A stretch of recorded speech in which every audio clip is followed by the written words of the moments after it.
Pagi merangkak pelan di perumahan klaster yang tenang itu, menyelinap melalui celah gorden di kamar utama keluarga Wibisono. Kinanti Prameswari sudah terjaga sejak azan subuh berkumandang. Tangannya bergerak lincah tanpa suara, menyiapkan kemeja biru laut dan celana bahan hitam milik suaminya, Danurdara Wibisono. Ia meletakkannya dengan rapi di atas kursi, memastikan tidak ada satupun kerutan yang mengganggu. Di sebelahnya, ia menyiapkan dasi dengan motif garis-garis samar yang serasi. Semua adalah bagian dari ritual paginya. Sebuah koreografi sunyi yang ia yakini sebagai pilar dari rumah tangga mereka yang tampak sempurna. Di dapur, aroma nasi goreng seafood yang menjadi kesukaan Danu sudah menguar, berpadu dengan wangi kopi hitam pekat yang baru diseduh.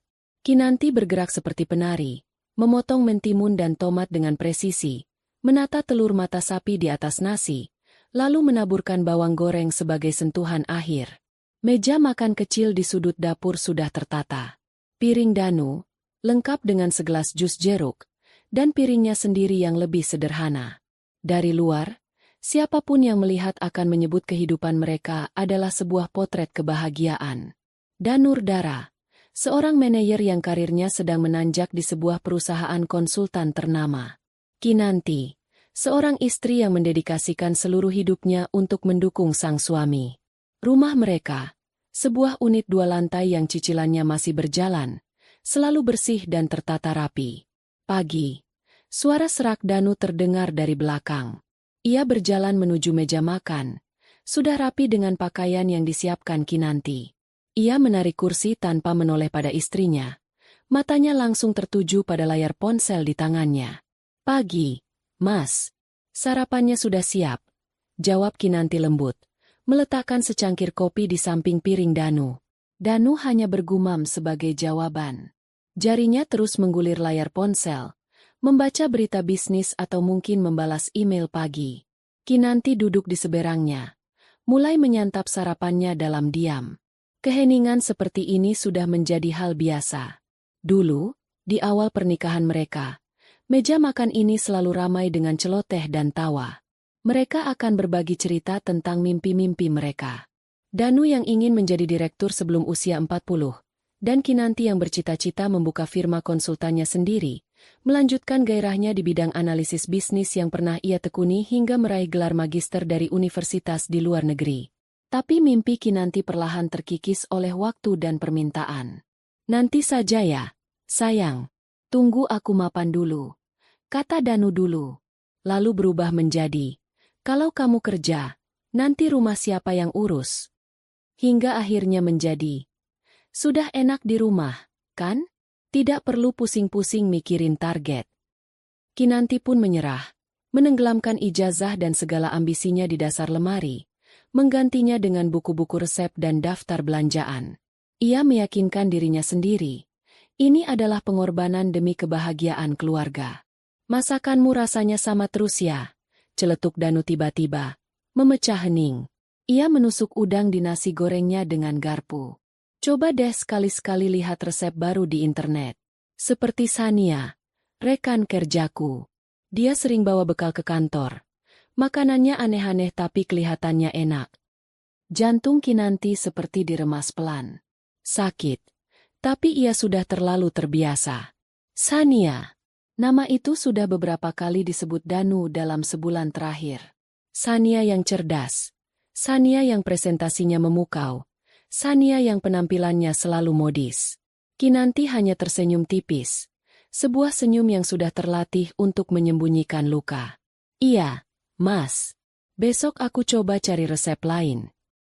"Bukan cuma soal resep, Kinan," lanjut Danu, kini meletakkan ponselnya dan menatap Kinanti. Tatapannya kritis, memindai penampilan istrinya dari atas ke bawah. Kinanti hanya mengenakan daster batik sederhana. Rambutnya diikat cepol seadanya. "Penampilanmu juga. Kamu di rumah terus. Bajunya itu-itu saja. Tidak bosan?" Lihat Sania. Dia sibuk di kantor tapi penampilannya selalu luar biasa. Itu menunjukkan profesionalitas. Kali ini, Kinanti tidak sanggup lagi tersenyum. Ia menunduk, mengaduk nasinya yang tiba-tiba terasa hambar. "Aku kan hanya di rumah, Mas." Untuk apa berdandan? Jawabnya pelan. Justru itu. Biar aku juga semangat pulangnya kalau lihat istriku cantik dan segar. Balas Danu, nadanya terdengar seperti memberi nasihat, tetapi bagi Kinanti itu adalah sebuah tamparan. Seolah semua yang ia lakukan, bangun pagi, memasak, membersihkan rumah, memastikan semua kebutuhan suaminya terpenuhi, tidak ada artinya karena ia hanya memakai daster. Danu sepertinya tidak menyadari perubahan raut wajah istrinya. Ia menghabiskan kopinya dalam sekali teguk lalu berdiri. Oh iya, minggu depan, hari Sabtu malam, aku mau adakan jamuan makan malam di rumah, katanya sambil merapikan dasinya di depan cermin besar di ruang makan. Kinanti mengangkat wajahnya. Makan malam? Sama siapa, Mas? Rekan-rekan kerjaku. Tim inti dan beberapa atasan, termasuk Pak Sadewa. Ini penting untuk proyek baruku. Aku mau kamu siapkan semuanya. Perintah Danu. Buat masakan yang paling enak. Jangan nasi goreng seperti ini. Buat yang lebih berkelas.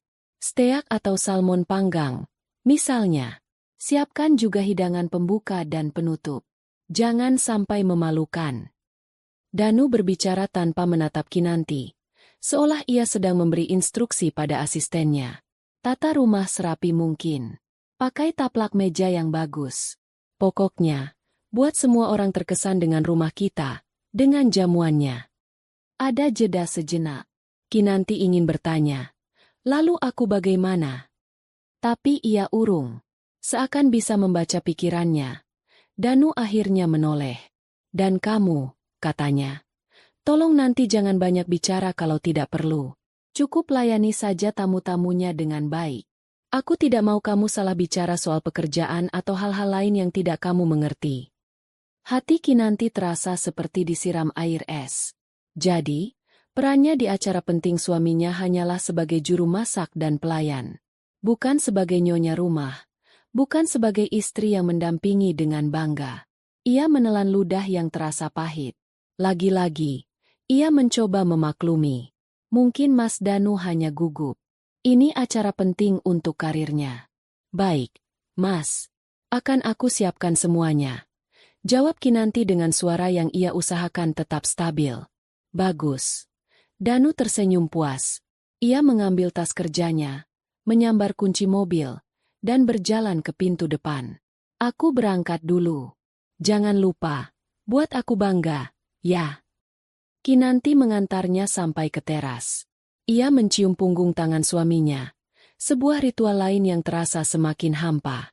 Setelah mobil Danu menghilang di tikungan jalan, Kinanti masih berdiri termangu di depan pintu. Angin pagi meniup helai rambutnya yang terlepas dari ikatan. Rumah yang besar dan rapi ini tiba-tiba terasa begitu kosong dan dingin. Surga kecil yang ia bangun dengan tangannya sendiri, ternyata memiliki retakan-retakan tak terlihat yang semakin hari semakin menganga lebar. Dan ia merasa, dirinya perlahan-lahan jatuh ke dalam celah keretakan itu. Selama seminggu penuh, Kinanti mengubah rumahnya menjadi pusat komando persiapan acara.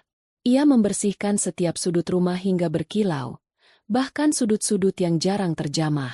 Ia menata ulang perabotan di ruang tamu agar terasa lebih luas dan nyaman untuk menyambut tamu.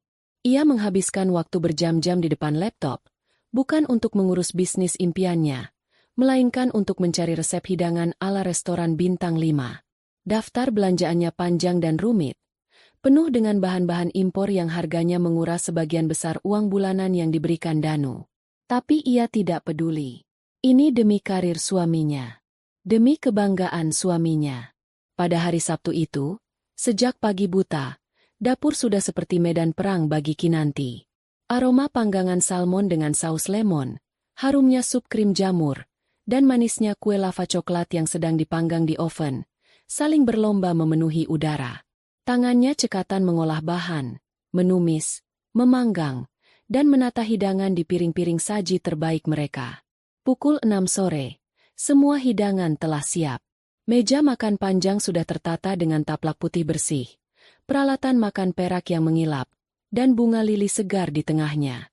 Rumah itu tampak sempurna, hangat, dan mengundang. Kinanti sendiri baru sempat mandi kilat dan berganti pakaian. Ia memilih gaun terusan sederhana berwarna krem. Satu-satunya gaun, pesta, yang ia miliki. Rambutnya ia sanggul rapi, dan ia memoleskan sedikit bedak dan lipstik berwarna natural di wajahnya. Wajahnya terlihat lelah. Ada lingkaran samar di bawah matanya, tetapi ia menutupinya dengan senyuman tulus. Ia siap menyambut tamu-tamu suaminya. Danu pulang setengah jam kemudian. Sudah rapi dengan setelan jas mahal. Ia berkeliling rumah, memeriksa setiap detail dengan tatapan seorang inspektur. Lumayan, komentarnya singkat, tanpa sedikit pun pujian atas kerja keras Kinanti selama seminggu. Ingat pesanku tadi. Jangan banyak bicara. Kinanti hanya mengangguk. Hatinya yang tadi sempat berbunga melihat hasil kerjanya, kini kembali layu. Satu persatu tamu mulai berdatangan. Kinanti menyambut mereka di pintu dengan senyum ramah, memperkenalkan dirinya sebagai Kinanti, istri Danu. Sebagian besar tamu membalas dengan senyum sopan, memuji keindahan rumah dan aroma masakan yang lezat. Tapi Kinanti bisa merasakan tatapan menilai dari beberapa rekan kerja wanita Danu, yang penampilannya jauh lebih glamor darinya. Lalu datanglah Sania. Ia mengenakan gaun merah menyala yang memeluk tubuhnya dengan pas, kontras dengan gaun krem Kinanti yang longgar dan sopan. Ia menyapa Danu dengan pelukan singkat yang terlalu akrab. "Danu, rumahmu hebat sekali. Aku tidak menyangka," katanya dengan suara manja. Matanya melirik sekilas ke arah Kinanti dengan tatapan meremehkan sebelum benar-benar mengabaikannya. Terakhir, datanglah Pak Sadewa, atasan senior Danu yang paling dihormati. Beliau adalah pria parubaya yang tenang dan berwibawa. "Selamat malam, Danu. Terima kasih undangannya." Sapanya ramah. Matanya kemudian beralih pada Kinanti. "Dan ini pasti Nyonya Wibisono. Senang bertemu dengan Anda. Rumah Anda sangat nyaman." "Terima kasih, Pak. Silakan masuk," jawab Kinanti, merasa sedikit lebih dihargai. Jamuan makan malam pun dimulai. Danu menjadi pusat perhatian, menceritakan berbagai kisah suksesnya di kantor dengan penuh semangat. Kinanti lebih banyak berdiam di dapur, memastikan semua hidangan keluar tepat waktu dan minuman para tamu selalu terisi. Ia hanya sesekali duduk di meja makan, tetapi merasa seperti orang asing di rumahnya sendiri. Setiap kali ia mencoba ikut dalam percakapan ringan, Danu akan memberinya tatapan tajam, seolah menyuruhnya diam. Puncak dari semua hidangan adalah salmon panggang saus lemon yang disajikan sebagai hidangan utama. Semua tamu memujinya. "Danu, ini luar biasa," kata salah seorang rekan kerjanya. "Kamu pesan catering dari mana? Aku harus tahu kontaknya." Danu tertawa bangga, seolah pujian itu ditujukan untuknya. Pak Sadewa, yang duduk di ujung meja, juga tampak sangat terkesan. Ia meletakkan garpu dan pisaunya sejenak, menatap ke sekeliling dengan tatapan mengapresiasi. Semuanya tertata dengan sangat baik malam ini. Hidangannya, suasananya, semuanya sempurna. "Ini semua yang siapkan siapa, Danu? Benar-benar luar biasa," puji Pak Sadewa dengan tulus. Semua mata kini tertuju pada Danu, menunggu jawabannya. Kinanti, yang baru saja kembali dari dapur membawa air minum tambahan, tersenyum kecil. Inilah momennya. Sedikit pengakuan atas kerja kerasnya di depan semua orang penting ini akan menebus semua rasa lelahnya. Ia melangkah mendekati meja, siap untuk menerima pujian itu bersama suaminya. Danu melihat istrinya mendekat. Ia tersenyum lebar, senyum yang paling angkuh dan merendahkan yang pernah Kinanti lihat. Dengan suara yang sengaja dikeraskan agar semua orang bisa mendengar, ia menunjuk ke arah Kinanti dengan dagunya dan berkata, "Oh, ini Kinanti, bibi yang bantu-bantu di rumah. Rajin dia." Waktu seolah berhenti. Suara denting garpu yang tidak sengaja jatuh ke piring terdengar begitu nyaring di tengah keheningan yang tiba-tiba melanda. Udara yang tadinya hangat dan penuh tawa, kini terasa beku dan tajam. Kinanti merasa kakinya lemas, seolah lantai marmer di bawahnya berubah menjadi lumpur hisap.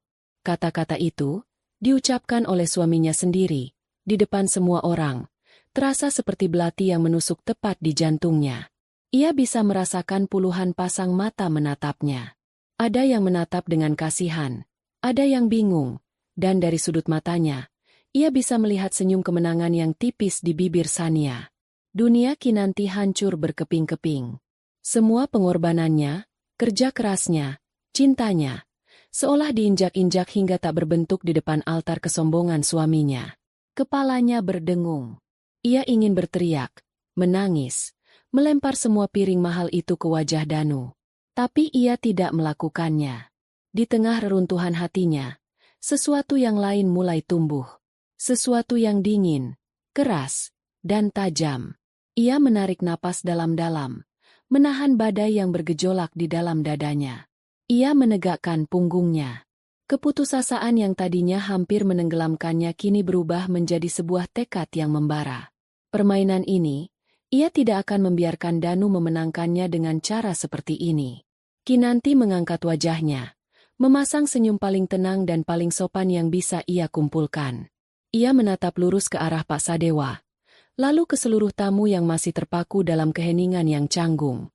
Dengan suara yang jelas dan mantap, ia berkata, "Bapak dan Ibu, ada yang mau tambah minum? Atau mungkin ingin coba kue coklatnya? Baru saja matang dari oven." Sikapnya yang tak terduga itu membuat semua orang semakin terkejut. Danu menatapnya dengan kaget, tidak menyangka istrinya akan bereaksi seperti itu. Ia mengira Kinanti akan lari ke kamar sambil menangis, menciptakan drama yang memalukan. Tapi Kinanti justru memainkan perannya dengan sempurna. Terlalu sempurna. Ia telah menerima status pembantu yang diberikan suaminya, dan kini ia akan memainkannya sampai akhir, mengubah panggung sandiwara Danu menjadi panggung penghakimannya sendiri. Malam itu, di tengah malam penuh hinaan, seorang istri yang patuh telah mati, dan seorang ratu yang pendendam mulai membuka matanya. Pertunjukan Kinanti baru saja dimulai. Ucapannya yang tenang dan profesional, menawarkan kue coklat seolah tidak ada hal luar biasa yang baru saja terjadi, memiliki efek yang lebih dahsyat daripada teriakan histeris. Keheningan yang sempat pecah oleh denting garpu kini berubah menjadi dengungan canggung. Para tamu saling berpandangan, tidak tahu bagaimana harus bersikap. Mereka datang untuk makan malam bisnis yang santai, bukan untuk menonton drama rumah tangga yang kejam. Danu adalah orang yang paling bingung. Ia menatap Kinanti dengan mulut sedikit terbuka. Rencananya sederhana, membuat lelucon kecil, merendahkan istrinya yang dianggapnya kampungan di depan teman-temannya yang modern, lalu menegaskan posisinya sebagai pria sukses yang memegang kendali penuh. Ia mengharapkan drama, tangisan, atau setidaknya wajah cemberut yang akan membuatnya semakin terlihat superior. Ia tidak pernah menduga akan mendapat respon seperti ini. Kinanti tidak hanya menerima peran yang ia berikan, ia memerankannya dengan begitu sempurna hingga Danu sendiri yang kini terlihat seperti sutradara amatir yang kehilangan kendali atas pertunjukannya. "Oh, tidak usah, Kinan. Kami sudah kenyang," kata salah seorang rekan kerja Danu, mencoba mencairkan suasana. Kinanti tersenyum, senyum seorang pramuniaga hotel bintang 5. "Tidak apa-apa, Bapak. Dicicipi sedikit saja. Ini resep baru. Saya khawatir rasanya kurang pas." Mas Danurdara sangat detail soal makanan, jawabnya. Setiap kata dipilih dengan hati-hati. Ia tidak memanggilnya Mas Danu, seperti biasa, melainkan Mas Danurdara, menciptakan jarak formal. Dan kalimat terakhirnya adalah sebuah tusukan halus, menggambarkan suaminya sebagai majikan yang cerewet. Tanpa menunggu jawaban lebih lanjut, ia berbalik anggun ke arah dapur. Beberapa saat kemudian, ia kembali dengan nampan berisi piring-piring kecil berisi kue lava coklat yang masih hangat, dengan lelehan coklat di tengahnya. Ia menyajikannya satu persatu kepada setiap tamu. Gerakannya efisien dan tanpa suara. Saat ia sampai di hadapan Sania, wanita itu menatapnya dengan senyum mengejek. "Wah, rajin sekali ya, Bibi, di sini. Serba bisa." Kinanti tidak terpancing. Ia meletakkan piring kue di depan Sania dengan senyum yang sama. "Terima kasih, Bu Sania. Semoga Ibu suka. Saya dengar dari Mas Danurdara, selera Ibu sangat tinggi." Pujian itu terdengar tulus, tetapi ada nada lain di baliknya. Sebuah pengakuan bahwa ia tahu Sania adalah standar pembanding yang selalu digunakan suaminya. Sania kehilangan kata-kata. Senyumnya sedikit memudar. Kinanti melanjutkan tugasnya. Ia berkeliling, menawarkan kopi atau teh. Pak Sadewa, kopinya hitam tanpa gula, betul? Tanyanya saat berada di samping atasan suaminya. Pak Sadewa mengangkat alisnya, terkejut sekaligus terkesan. Benar sekali. Bagaimana Anda tahu? Saya tidak sengaja mendengar percakapan Bapak dengan Mas Danurdara tadi di teras. Saya pikir lebih baik memastikan, jawab Kinanti dengan sopan. Ia sedang menunjukkan sesuatu. Ia bukan sekadar pelayan. Ia adalah seorang pengamat yang jeli dan cerdas. Pak Sadewa mengamatinya lekat-lekat. Pria bijaksana itu tahu ada sesuatu yang jauh lebih dalam di balik penampilan sederhana wanita ini. Ia melihat topeng kepatuhan yang dikenakannya, dan bisa merasakan baja di baliknya. Terima kasih. Anda sangat perhatian, Nyonya Wibisono. Katanya, sengaja menekan kata, Nyonya. Seolah menolak narasi, pembantu, yang coba dibangun oleh Danu. Danu semakin gelisah di kursinya. Semua perhatian kini tertuju pada Kinanti, bukan karena kasihan, tetapi karena kekaguman atas ketenangannya. Ia mencoba merebut kembali kendali. Haha, iya, Kinanti ini memang cekatan. Makanya saya betah mempekerjakan dia, katanya dengan tawa yang dipaksakan. Tidak ada yang tertawa bersamanya. Lelucon kedua ini terasa lebih garing dan lebih kejam dari yang pertama. Pak Sadewa hanya memberinya tatapan datar yang sulit diartikan. Malam terus berjalan dalam suasana yang aneh. Kinanti terus memainkan perannya. Ia membersihkan piring-piring kotor, mengisi ulang gelas yang kosong, bahkan menanyakan apakah ada tamu yang membutuhkan sesuatu. Seorang istri rekan kerja Danu mencoba membantunya. Mbak Kinanti, sudah, tidak usah repot-repot. Biar saya bantu bawa piringnya ke dapur. Kinanti dengan lembut menolak. Terima kasih banyak, Bu. Tapi tidak perlu. Ini sudah tugas saya. Ibu dan Bapak nikmati saja acaranya. Setiap kali ia mengucapkan kata, tugas, ia bisa merasakan Danu tersentak di kursinya. Satu persatu, para tamu mulai pamit pulang, jauh lebih cepat dari yang diperkirakan. Mereka merasa tidak nyaman berlama-lama. Saat mengantar mereka ke pintu, Kinanti tetap berdiri sedikit di belakang Danu, seperti posisi seorang asisten. Terima kasih banyak atas jamuannya, Danu. Dan terima kasih untuk Anda, Nyonya Kinanti. Semuanya luar biasa, kata Pak Sadewa saat berpamitan. Ia menjabat tangan Danu, lalu beralih ke Kinanti dan sedikit menundukkan kepalanya sebagai tanda hormat. Sebuah gestur kecil yang memiliki makna besar. Gestur itu seolah berkata, saya melihat Anda, dan saya tahu siapa Anda sebenarnya. Setelah mobil terakhir meninggalkan halaman, dan pintu depan ditutup, keheningan yang berat menyelimuti rumah itu. Topeng Kinanti akhirnya terlepas. Wajahnya yang tadi tersenyum ramah kini menjadi datar dan dingin seperti es. Ia berbalik, tidak mempedulikan Danu yang masih berdiri mematung di dekat pintu, dan langsung berjalan ke meja makan. Ia mulai membereskan piring-piring kotor, menumpuknya dengan hati-hati. Suara denting piring dan gelas menjadi satu-satunya bunyi yang mengisi ruangan. Itu bukan suara beres-beres yang biasa. Itu adalah suara amarah yang tertahan. Setiap piring yang ia letakkan di nampan seolah membawa beban penghinaan yang ia rasakan. Danu akhirnya bergerak. Ia melonggarkan dasinya, mencoba terlihat santai. Kamu hebat juga ya aktingnya tadi, ujarnya dengan tawa canggung. Ia mencoba mengubah situasi memalukan itu menjadi sebuah permainan peran yang mereka menangkan bersama. Kinanti tidak menjawab. Ia terus bekerja, seolah Danu hanyalah perabot tak terlihat di dalam ruangan. Punggungnya yang lurus dan tegap adalah sebuah pernyataan. Kinan, aku bicara padamu, kata Danu lagi. Nadanya mulai menunjukkan kekesalan. Kenapa diam saja? Acara tadi sukses, kan? Semua orang suka makanannya. Kinanti berhenti sejenak.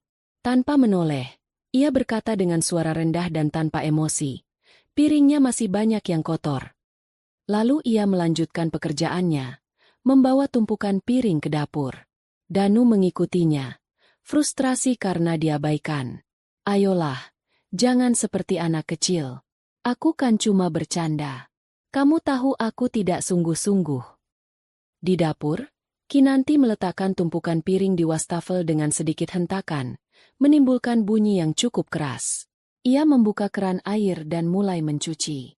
Air yang mengalir deras seolah menjadi perisai, meredam semua ucapan Danu.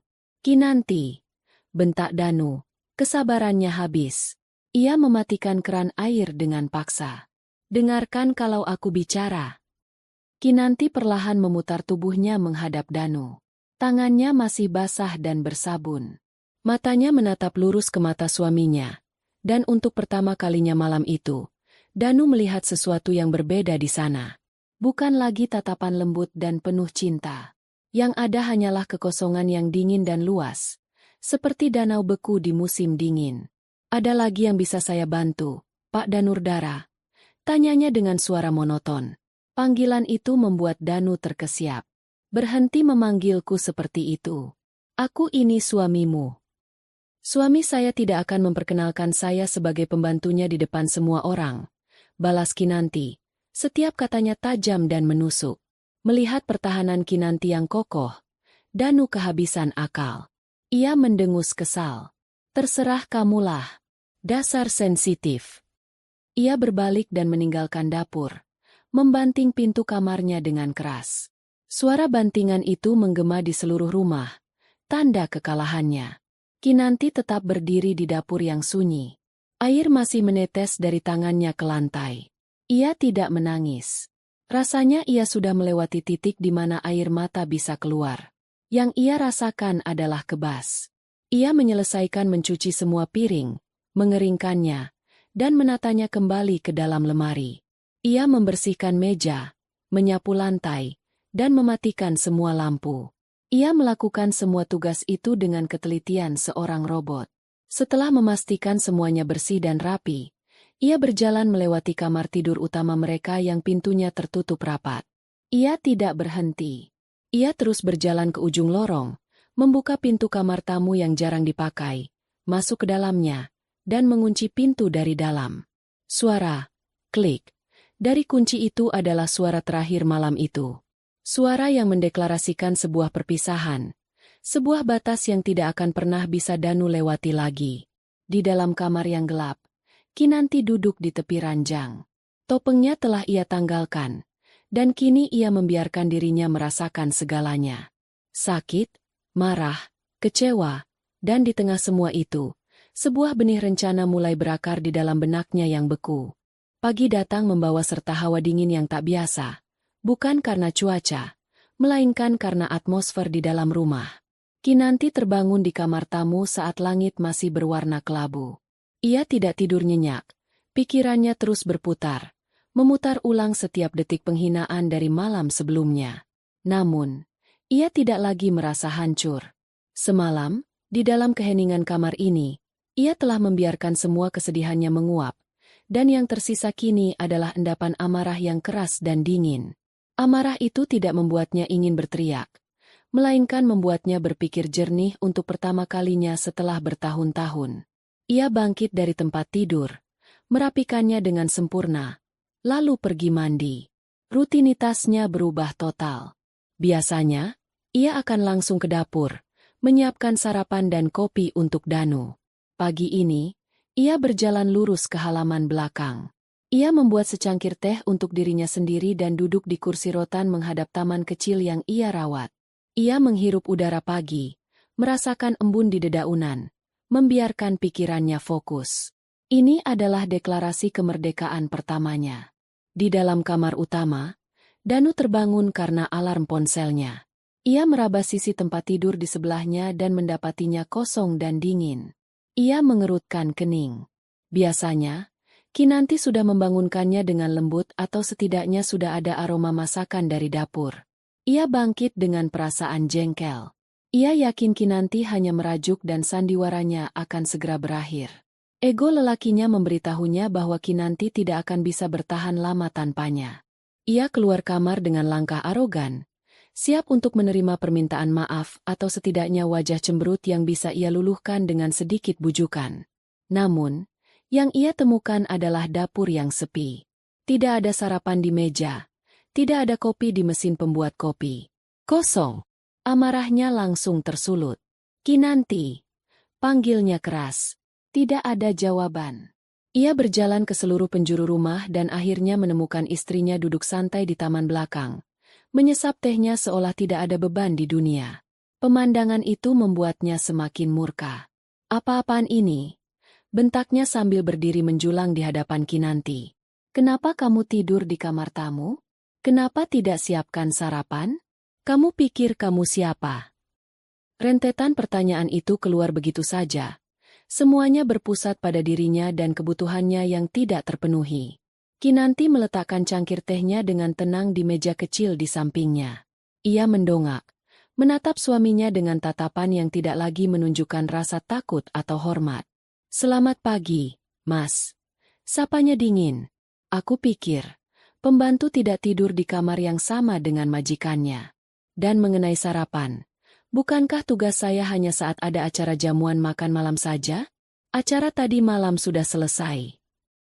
Jawaban itu, yang diucapkan dengan logika yang memutarbalikkan hinaannya sendiri, membuat Danu terdiam sesaat. Ia tidak siap dengan perlawanan secerdas ini. Wajahnya memerah karena marah dan malu. "Berhenti dengan omong kosong ini.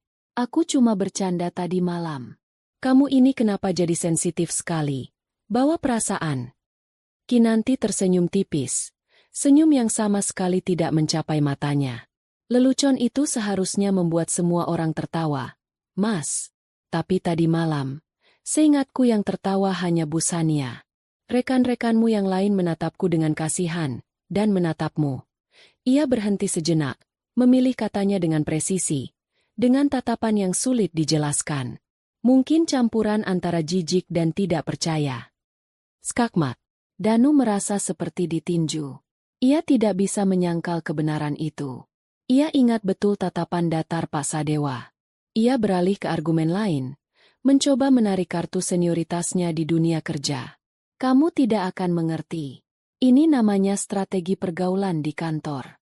Biar mereka lihat aku ini orang yang santai, punya selera humor, tidak kaku seperti robot. Ini dunia kerja, bukan dunia arisan ibu-ibu." "Aku mungkin memang sudah lama meninggalkan dunia kerja," balas Kinanti. Suaranya tetap tenang namun menusuk. "Tapi aku masih punya gelar magister di bidang bisnis. Dan aku tahu betul bedanya antara strategi dan penghinaan. Yang kamu lakukan tadi malam itu bukan strategi untuk membangun citra, Mas. Itu adalah tindakan putus asa untuk menghancurkan harga diri istrimu demi memoles egomu yang rapuh." Setiap kata Kinanti adalah peluru yang tepat sasaran. Danu terpojok. Semua argumen rasionalnya dimentahkan. Dalam kepanikannya, ia mengeluarkan senjata terakhirnya. Senjata paling beracun yang selalu ia simpan untuk saat-saat seperti ini.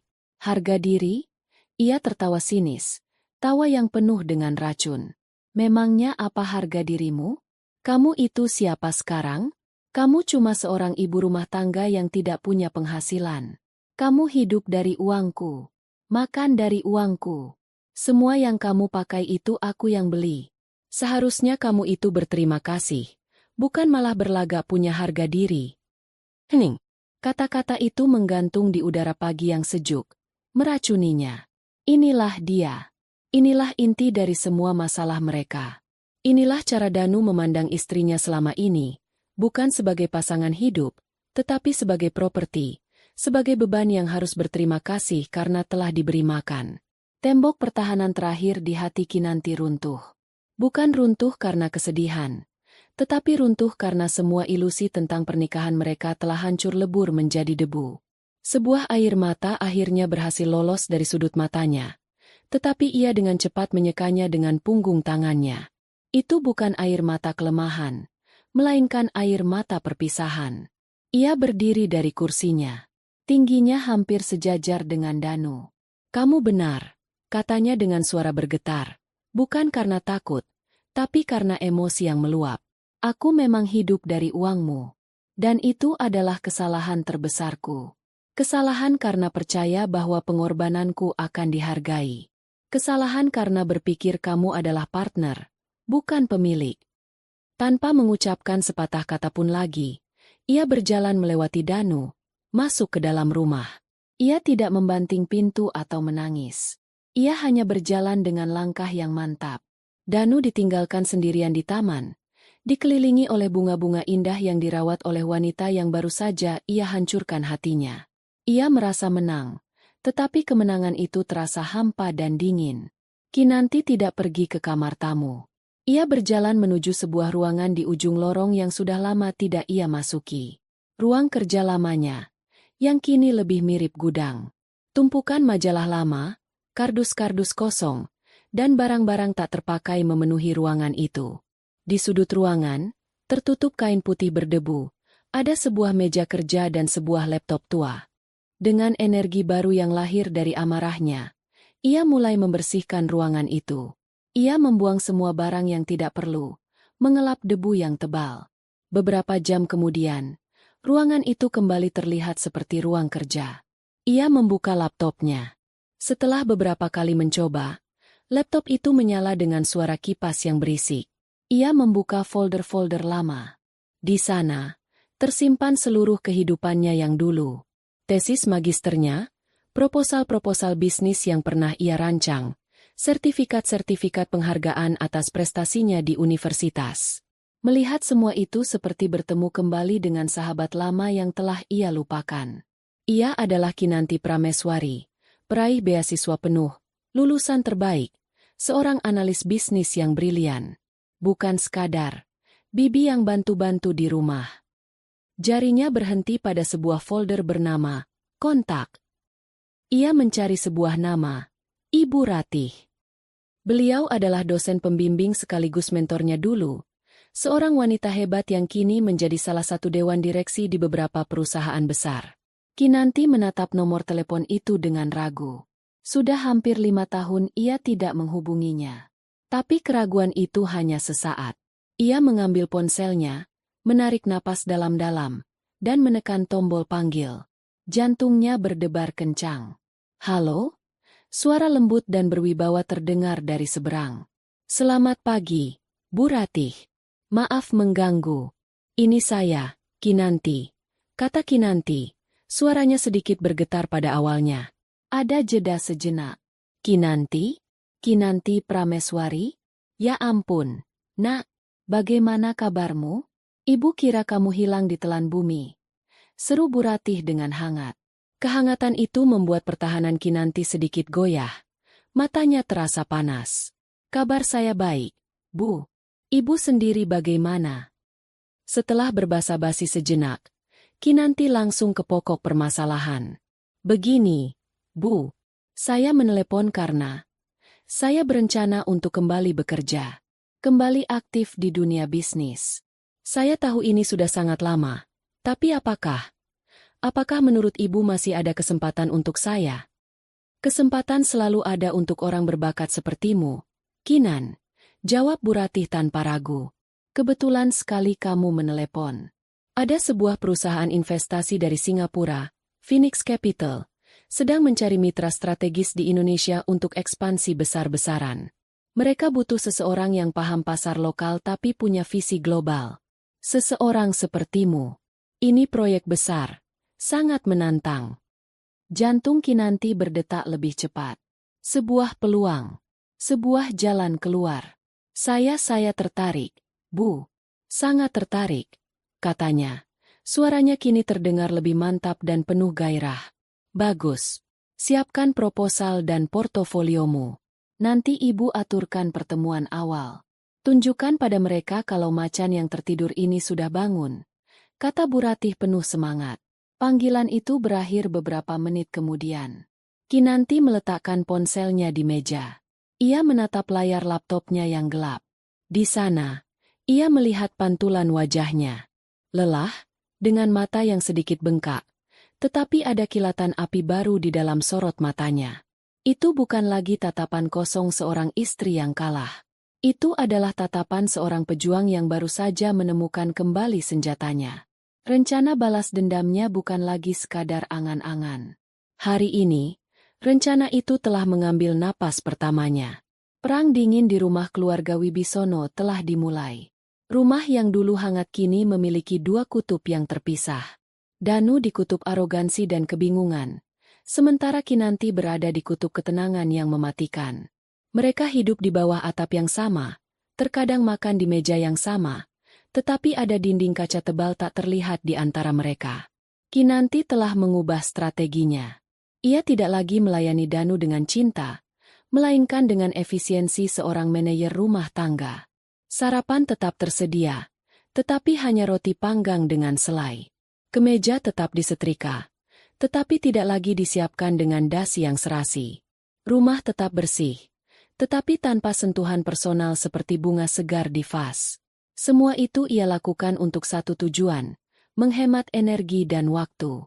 Karena begitu Danu berangkat kerja, dan terutama saat malam tiba ketika suaminya sudah terlelap, ruang kerja yang baru ia bersihkan berubah menjadi pusat komando perangnya. Wanita yang pada siang hari terlihat sibuk dengan daftar belanjaan, pada malam hari berubah menjadi analis bisnis yang tajam. Dinding ruang kerja itu ia tempeli dengan papan tulis putih kecil, penuh dengan diagram alir, analisis SWOT, dan proyeksi keuangan. Laptop tuanya bekerja lebih keras dari sebelumnya. Layarnya menampilkan data pasar, profil perusahaan, dan laporan tahunan. Ia menenggelamkan dirinya dalam riset tentang Phoenix Capital. Ia mempelajari setiap investasi mereka, setiap pergerakan dewan direksi mereka, filosofi bisnis mereka. Ia ingin memahami mereka lebih baik daripada mereka memahami diri mereka sendiri. Kemudian, ia beralih ke lanskap bisnis di Indonesia, memetakan setiap pemain potensial, setiap celah pasar, dan setiap ancaman yang mungkin muncul. Ironisnya, salah satu perusahaan yang paling sering muncul dalam analisis kompetitornya adalah PT Citra Gemilang Nusantara, perusahaan tempat Danu bekerja. Dengan objektivitas seorang ahli bedah, Kinanti membedah strategi perusahaan suaminya, menemukan kelemahan dan inefisiensi mereka dengan presisi yang dingin. Tidak ada emosi, hanya data. Tantangan terbesarnya adalah modal awal. Untuk mendirikan sebuah entitas bisnis, bahkan hanya sebuah firma konsultan sekalipun, ia butuh dana. Ia tidak mungkin menyentuh rekening bersama mereka. Danu akan langsung tahu. Untungnya, sebelum menikah, Kinanti adalah seorang wanita mandiri. Ia memiliki sejumlah dana investasi hasil dari bonus-bonus di pekerjaan lamanya, yang selama ini ia diamkan begitu saja. Ia juga memiliki simpanan pribadi yang ia kumpulkan sedikit demi sedikit dari sisa uang belanja, yang ia sebut dana darurat. Kini, keadaan memang sudah darurat. Ia mulai menerapkan penghematan ekstrim pada pengeluaran rumah tangga. Uang bulanan yang diberikan Danu ia kelola dengan cermat.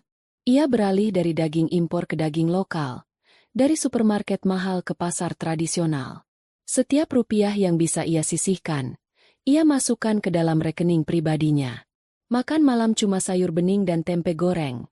Keluh Danu suatu malam, menatap piringnya dengan jijik. "Kamu ini kenapa sih? Uang bulanan kurang." "Tidak, Mas.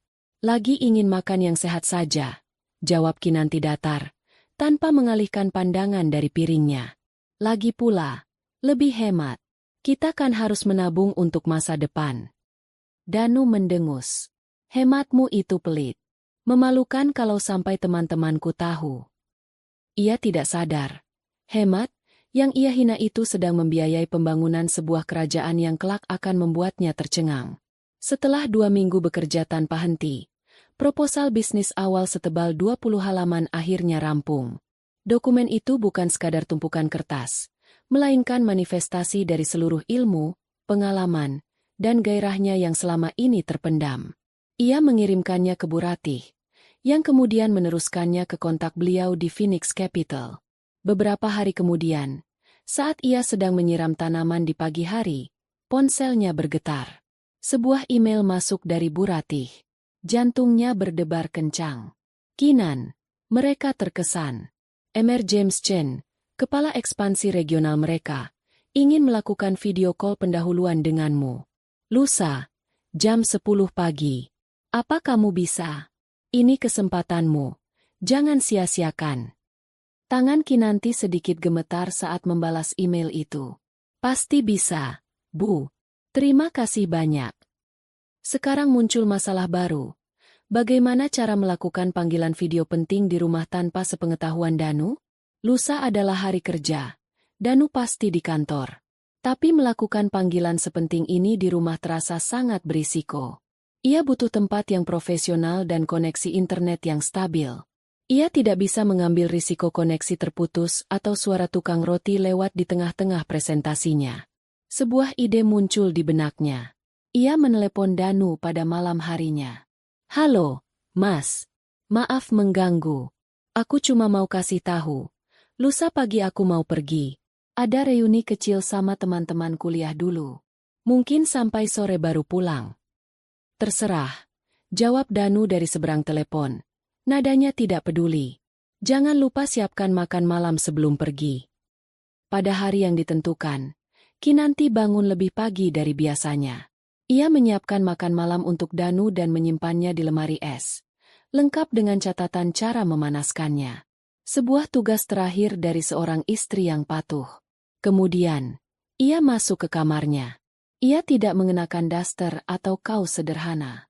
Dari dalam lemari, dari bagian paling belakang yang tersembunyi, ia mengeluarkan sebuah blazer berwarna biru tua yang sudah lama tidak ia sentuh.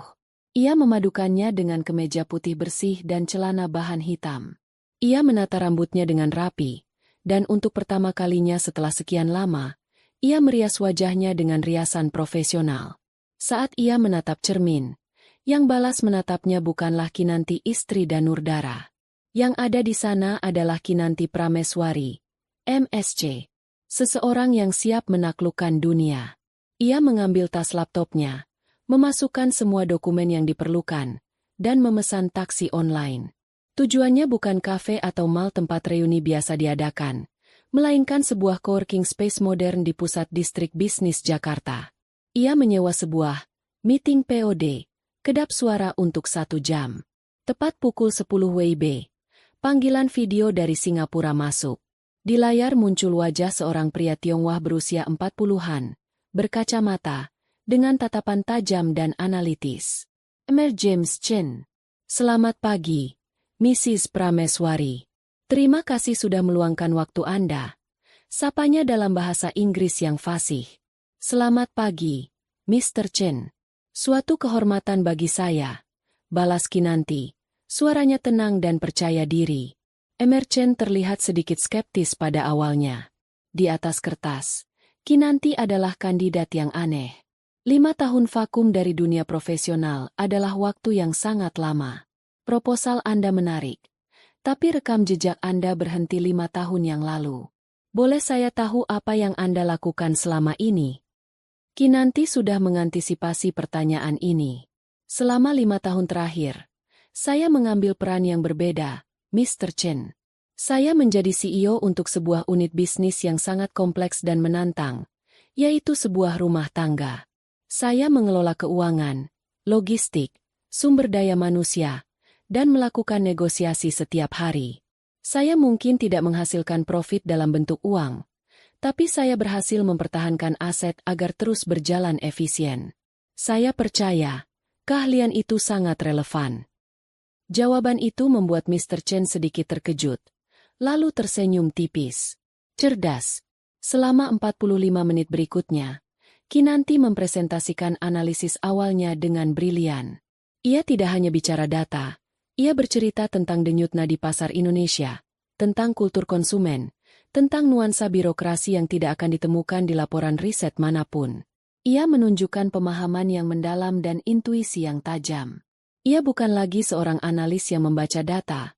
Ia adalah seorang ahli strategi yang menafsirkan masa depan. Sangat mengesankan, Mrs. Prameswari, kata Mr. Chen di akhir panggilan. Nada skeptisnya telah sepenuhnya hilang, digantikan oleh kekaguman. Kami ingin Anda mengajukan proposal yang lebih detail. Lengkap dengan model bisnis dan proyeksi 5 tahun ke depan. Kami akan memberikan akses ke beberapa data internal kami untuk membantu Anda. Tim kami akan menghubungi Anda lebih lanjut.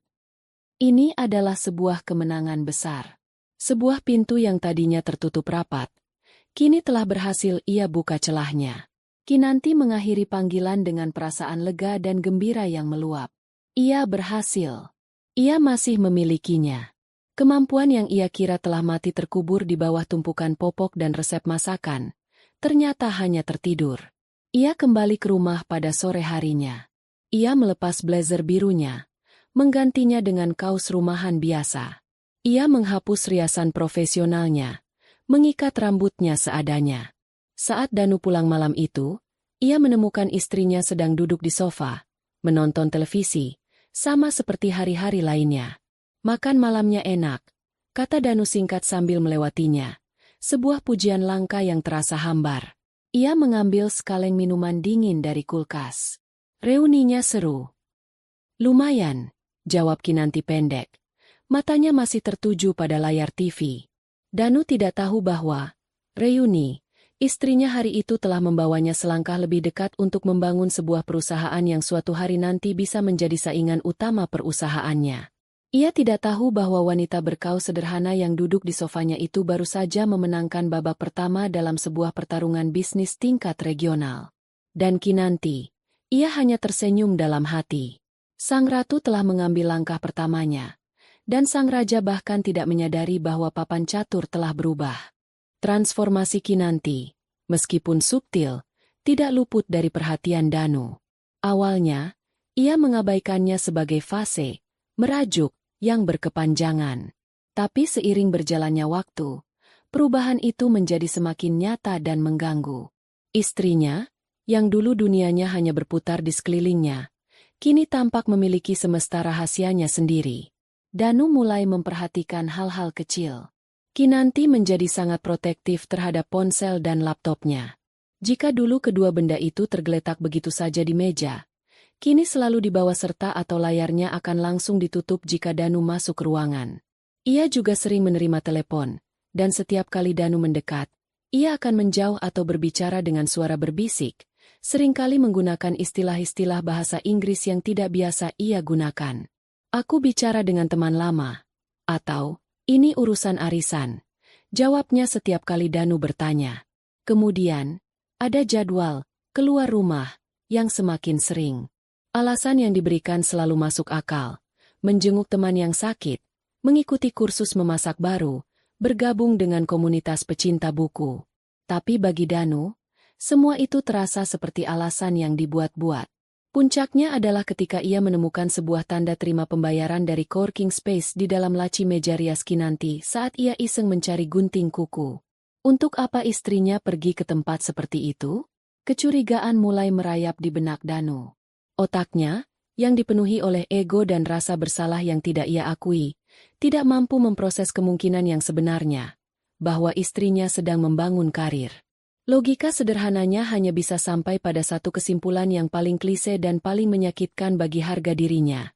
Kinanti berselingkuh. Pikiran itu menggerogotinya. Setiap kali Kinanti tersenyum menatap layar ponselnya, Danu membayangkan senyum itu ditujukan untuk pria lain. Setiap kali Kinanti berdandan sedikit lebih rapi sebelum keluar rumah, Danu yakin itu bukan untuk dirinya. Insiden di malam jamuan makan itu kembali menghantuinya. Dia pasti melakukan ini untuk balas dendam, pikirnya. Dia ingin mempermalukanku seperti aku mempermalukannya. Ironisnya, ia benar tentang motif balas dendam, tetapi sepenuhnya salah tentang metodenya. Danu berubah menjadi semakin posesif. Ia akan menelepon Kinanti di jam-jam acak saat istrinya sedang keluar, menanyakan lokasinya dan dengan siapa ia pergi. Ia mulai memeriksa riwayat panggilan di ponsel Kinanti saat istrinya sedang mandi, tetapi selalu menemukannya kosong. Kinanti cukup pintar untuk menghapus semua jejak digitalnya. Semakin Danu tidak menemukan bukti, semakin ia yakin bahwa Kinanti menyembunyikan sesuatu dengan sangat rapi, yang berarti perselingkuhan itu serius. Suatu sore, ia pulang lebih awal dari kantor, berharap bisa memergoki Kinanti. Ia memarkir mobilnya agak jauh dari rumah dan berjalan mengendap-endap. Ia mendengar suara Kinanti dari ruang kerja lamanya. Ia mengintip melalui celah pintu yang sedikit terbuka. Di dalam, Kinanti sedang berdiri di depan papan tulisnya, berbicara dengan penuh semangat ke arah earphone nirkabel yang terpasang di telinganya. No, I disagree with that projection. The market penetration rate should be more aggressive in the first 2 quarters, kata Kinanti. We need to leverage local network to bypass the conventional distribution channel. Danu tidak mengerti semua istilah yang diucapkan istrinya, tapi ia mendengar nada suara yang berbeda. Penuh percaya diri, berwibawa, dan sangat bergairah. Itu bukan suara Kinanti istrinya. Itu adalah suara orang lain. Dan ia yakin, di seberang sana, ada seorang pria yang sedang terpesona oleh kecerdasan istrinya. Cemburu membakar dadanya. Ia mendobrak pintu. Sedang bicara dengan siapa kamu? Tuduhnya dengan napas terengah. Kinanti tersentak kaget. Ia dengan cepat mematikan panggilannya dan melepas earphone-nya. Mas, kamu sudah pulang. Jangan alihkan pembicaraan. Kamu sedang telepon dengan siapa? Selingkuhanmu. Kinanti menatapnya dengan dingin.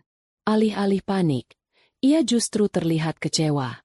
Aku sedang bicara dengan teman lama. Kami hanya mendiskusikan sebuah artikel bisnis. Teman lama? Teman mana yang bicara soal market penetration? Kamu pikir aku bodoh? Bentak Danu. Kalau kamu tidak percaya, itu urusanmu. Jawab Kinanti tenang. Lalu ia mulai membereskan kertas-kertas di mejanya, memasukkannya ke dalam laci dan menguncinya. Sikap tenangnya itu membuat Danu semakin gila. Pertengkaran mereka semakin sering terjadi, selalu dipicu oleh kecurigaan Danu yang tidak berdasar. Rumah mereka tidak lagi terasa seperti rumah, melainkan zona perang yang tegang. Di tengah kekacauan rumah tangganya, Danu mencari pelarian. Dan pelarian itu ia temukan di kantor, dalam wujud Sania. Sania adalah antitesis dari Kinanti. Ia selalu memuja Danu, memuji setiap idenya, dan menertawakan setiap leluconnya. Di dekat Sania, ego Danu yang terluka di rumah, kembali terobati dan membengkak. Mereka mulai sering, lembur, bersama, yang seringkali berakhir dengan makan malam di restoran mahal. Di sana, Danu akan menumpahkan semua keluh kesahnya tentang istrinya yang aneh, dingin, dan tidak tahu berterima kasih.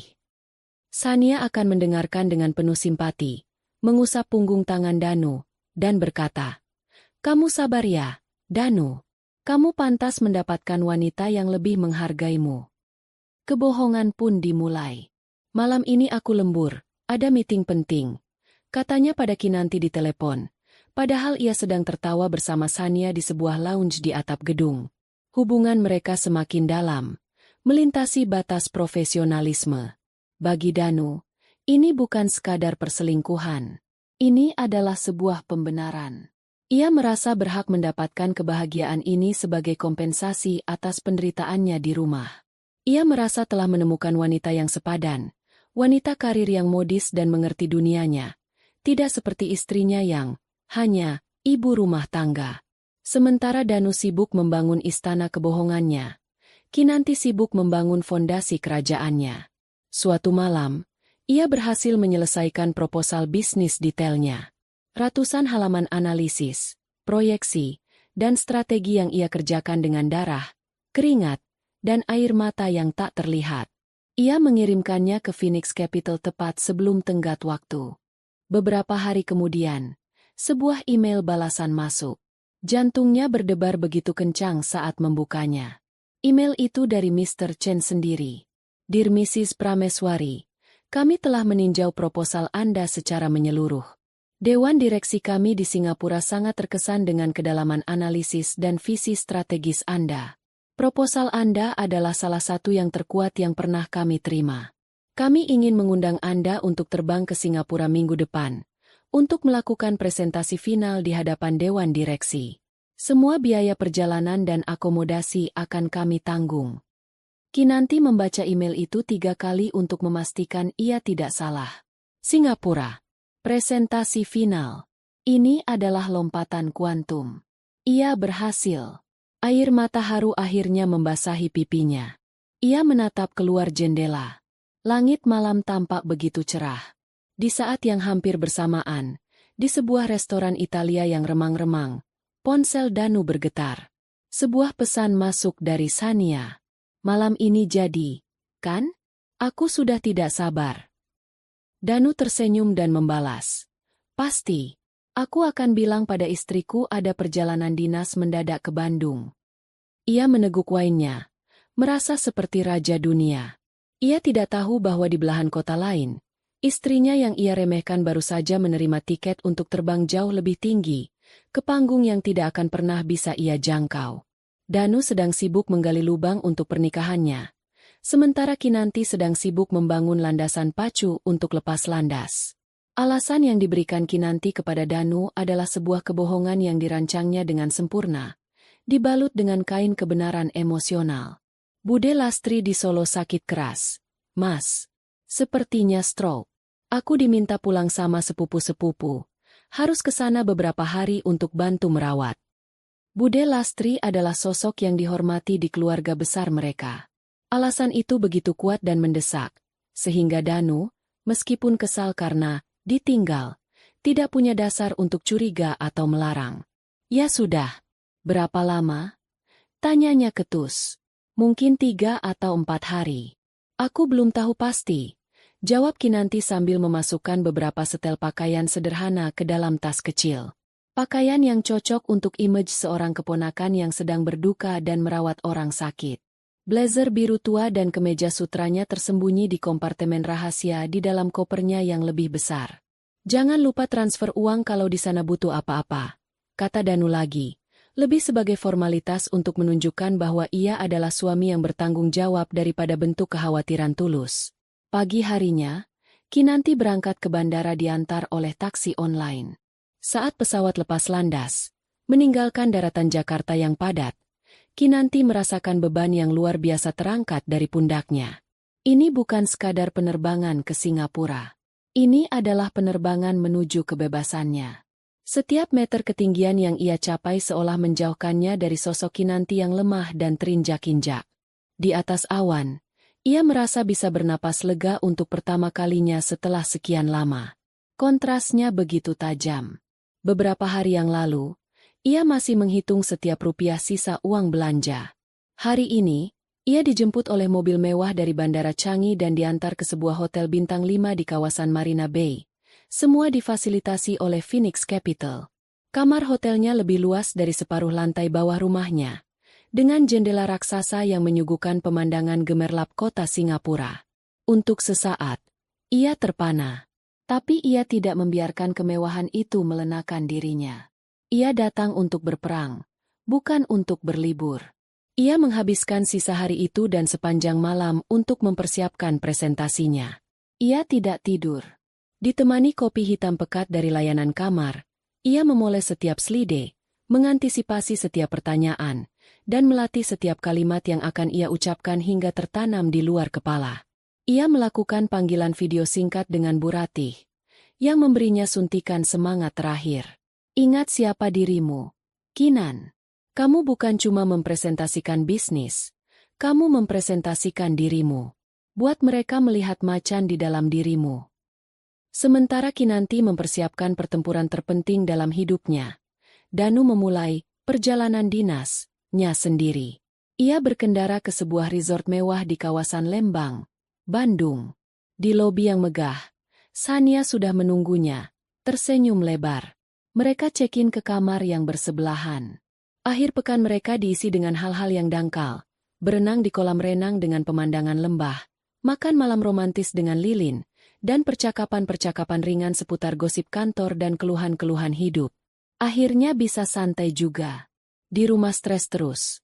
Keluh Danu sambil menyesap minumannya di tepi kolam. Kasihan kamu. Harusnya kamu dapat istri yang bisa jadi partner diskusi, bukan yang cuma bikin pusing. Timpal Sania sambil mengoleskan losion tabir surya di lengannya. Danu merasa dimengerti dan dikagumi. Ia merasa inilah kehidupan yang pantas ia dapatkan. Sebuah kehidupan ilusi yang dibangun di atas kebohongan. Kontras dengan realitas monumental yang sedang diciptakan istrinya ribuan kilometer jauhnya. Pagi harinya di Singapura, Kinanti berjalan memasuki kantor pusat Phoenix Capital. Lobi gedungnya menjulang tinggi, terbuat dari kaca dan baja, memancarkan aura kekuasaan dan kekayaan. Ia diantar ke lantai paling atas, ke ruang dewan direksi. Ruangan itu persis seperti yang ia bayangkan. Sebuah meja kayu mahoni panjang yang dikelilingi oleh belasan kursi kulit mahal, menghadap ke pemandangan kota yang spektakuler. Di sana sudah duduk sekitar 10 orang eksekutif, pria dan wanita dari berbagai negara, semuanya dengan wajah serius dan tatapan tajam. Emerchen menyambutnya dengan hangat dan memperkenalkannya. Kinanti menarik napas dalam-dalam, menenangkan jantungnya yang berdebar kencang, lalu memulai presentasinya. Ia tidak memulai dengan angka atau grafik. Ia memulai dengan sebuah cerita. Cerita tentang potensi Indonesia, tentang semangat masyarakatnya, tentang pasar yang dinamis dan penuh peluang tersembunyi yang tidak bisa dibaca hanya dari laporan keuangan. Ia berbicara dengan gairah seorang nasionalis dan ketajaman seorang analis. Kemudian, ia baru masuk ke data. Ia memaparkan strateginya untuk mendirikan PT Niti Sastra Group, sebuah nama yang ia pilih sendiri. Niti Sastra berarti ilmu kepemimpinan, sebuah penegasan atas apa yang sedang ia rebut kembali. Ia menjawab setiap pertanyaan yang dilontarkan dengan tenang dan meyakinkan. Saat seorang direktur yang tampak paling senior menanyakan tentang risiko politik, Kinanti tidak memberikan jawaban buku teks. Ia menjelaskan tentang pentingnya membangun hubungan personal dan memahami budaya lokal, sesuatu yang tidak bisa dilakukan oleh konsultan asing. Ia menjual visinya, dan dewan direksi itu membelinya. Setelah presentasi selesai, mereka memintanya untuk menunggu di luar sejenak. 15 menit terasa seperti selamanya. Akhirnya, Mr. Chen keluar dengan senyum lebar di wajahnya. "Selamat, Mrs. Prameswari. Dewan direksi menyetujui proposal Anda." Dengan suara bulat. "Selamat datang di keluarga Phoenix Capital."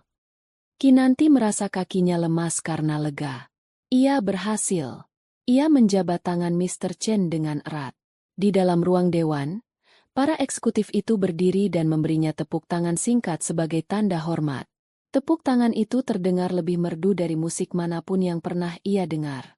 Kinanti kembali ke Jakarta 2 hari kemudian, membawa serta sebuah kemenangan yang akan mengubah hidupnya selamanya.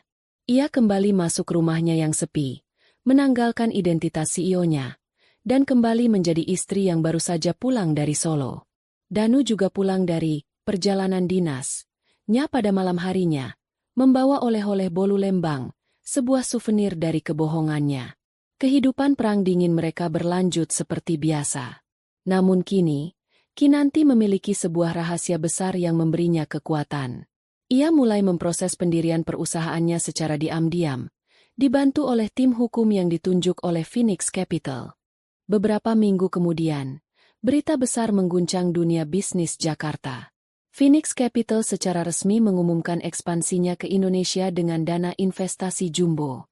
Mereka tidak mengakuisisi perusahaan yang sudah ada, melainkan membentuk kemitraan strategis dengan sebuah entitas lokal baru yang misterius, PT Niti Sastra Group.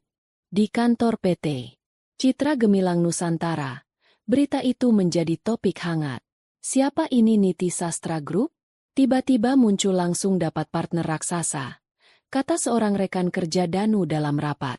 Pak Sadewa tampak serius. Mereka adalah pemain baru yang tidak bisa kita remehkan. Menurut sumber saya, CEO mereka adalah seorang wanita yang sangat cerdas, tapi sangat tertutup. Inisialnya hanya diketahui sebagai KP. Danu mendengus. Paling juga perusahaan cangkang punya pejabat. Kita tidak perlu khawatir. Jangan anggap enteng, Danu, balas Pak Sadewa tegas. Saya mau tim kamu cari tahu semua tentang Niti Sastra Group ini. Siapa orang di belakangnya? Apa strategi mereka? Saya mau laporan lengkap di meja saya minggu depan. Rapat itu berakhir. Danu kembali ke mejanya dengan perasaan kesal. Munculnya saingan baru ini mengacaukan rencananya untuk sebuah proyek besar yang sedang ia incar. Ia mengambil spidol dan menulis di papan tulis di ruangannya. Huruf-huruf kapital yang tegas. Analisis kompetitor, PT Niti Sastra Group. IO, KP. Ia menatap tulisan itu dengan geram, sama sekali tidak menyadari bahwa ia sedang menatap nama perusahaan yang didirikan oleh istrinya, dan inisial dari wanita yang tidur di kamar sebelah setiap malam. Ia sedang ditugaskan untuk menyelidiki misteri, yang jawaban sesungguhnya ada di rumahnya sendiri. Bulan-bulan berikutnya adalah periode transformasi total bagi Kinanti. Ia secara resmi pindah dari rumahnya bersama Danu. Alasannya sederhana dan logis. Ia menyewa sebuah apartemen kecil di dekat pusat kota agar lebih mudah mengurus Bude Lastri yang sekarang dirawat di Jakarta. Danu, yang sudah tidak peduli dan sibuk dengan dunianya sendiri bersama Sania, menyetujuinya tanpa banyak tanya. Baginya, itu justru sebuah kelegaan. Apartemen kecil itu sebenarnya adalah markas besar sementara PT Niti Sastra Group. Dari sana, Kinanti bekerja siang dan malam. Ia merekrut tim inti, orang-orang terpilih dari jaringan lamanya yang ia percaya loyalitas dan kemampuannya. Dengan dana dari Phoenix Capital, Niti Sastra Group bergerak cepat dan agresif. Mereka tidak membuat keributan di media, tetapi pergerakan mereka di pasar terasa signifikan. Beberapa klien kecil yang tadinya diincar oleh perusahaan Danu, tiba-tiba beralih ke Niti Sastra. Di kantornya, Danu semakin frustrasi. Nama Niti Sastra dan inisial KP menjadi momok baginya. Setiap kali ia hampir mencapai kesepakatan, perusahaan misterius itu seolah sudah selangkah lebih maju. CEO mereka ini seperti hantu. Tidak pernah muncul di acara publik, tidak ada fotonya di internet, tapi strateginya selalu jitu.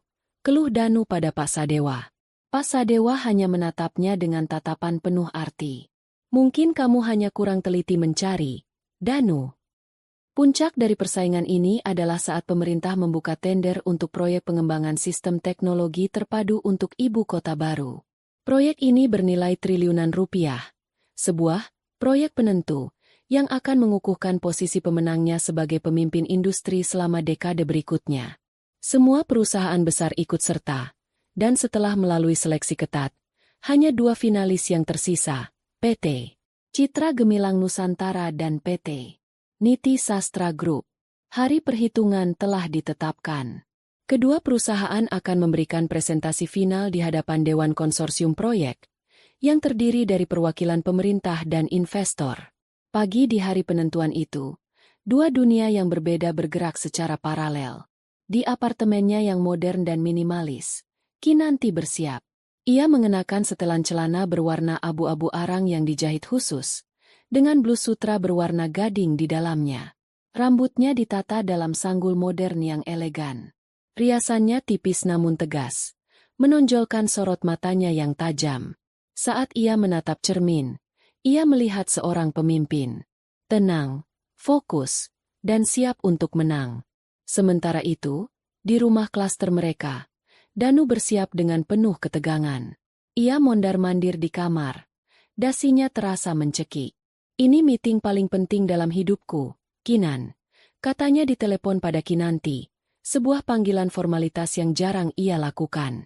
Kalau proyek ini berhasil, aku bisa langsung naik jadi direktur. Semoga sukses, Mas. Jawab Kinanti dari seberang. Suaranya terdengar datar. Ia sedang berada di dalam mobil, dalam perjalanan menuju medan pertempuran. Lokasi presentasi adalah sebuah hotel mewah di pusat kota. Danu, Pak Sadewa, Sania, dan tim inti mereka tiba lebih awal. Mereka duduk di ruang tunggu yang disediakan. Wajah mereka tegang. Sania mencoba menenangkan Danu dengan mengusap lengannya. Kita pasti bisa.